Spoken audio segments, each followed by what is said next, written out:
Listen, so apparently what I've just learned, we just took a tour of your facility, and what I learned within the last couple of days is that Chicago is the mecca for pinball. Well, Chicago is the pinball capital of the world, we used to say. When I say we used to say, on our first game, this company started as Data East in 1986, built its first game in 1987, and that happens to be a laser war right there. And we wanted everybody to know we were a American pinball capital, a company. So we had on the scorecard holder, the bottom arch, a map of the U.S. with a flag coming out of Chicago with a DE on it, and it said manufactured in Chicago, Illinois, the pinball capital of the world.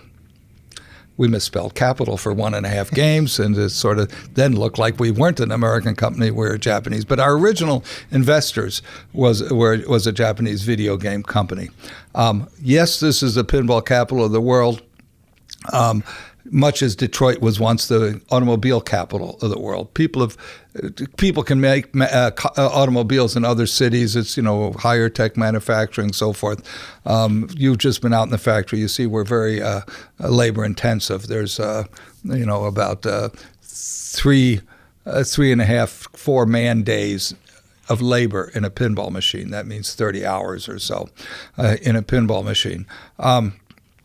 The pinball business is centered in Chicago for many years, when you had Gottlieb and Williams, which was my father's company, Bally, Chicago Coin, which I also owned at one point, all in the Chicagoland area, other manufacturers. The people who know how to, that work in this business, the game designers, the rules designers, which we call software guys, but they're really rules designers.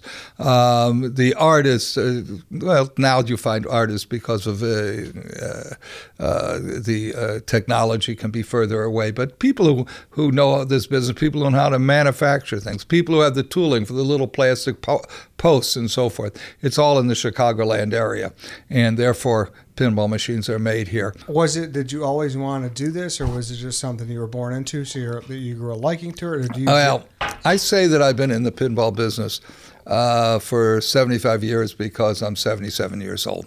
My father, as I said, started as a game operator in Philadelphia.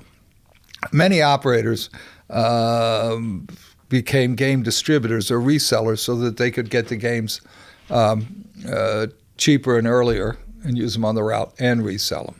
In 1947, when Sam, as my father, was a punk kid, I can call him a punk kid because he was 35 and I'm 77 now. I wouldn't have said that to him when he was alive. When he came to Chicago to visit a supplier, the Williams Pinball Company, and Harry Williams. They were over on Huron Avenue at the time, I believe. And I got to move my stuff to demonstrate a little. So he's kidding around, sits behind Harry's desk, puts his feet up on the desk, and I hope you can, I'm not too far from your mic, leans back and says, "Why don't you sell me the company?"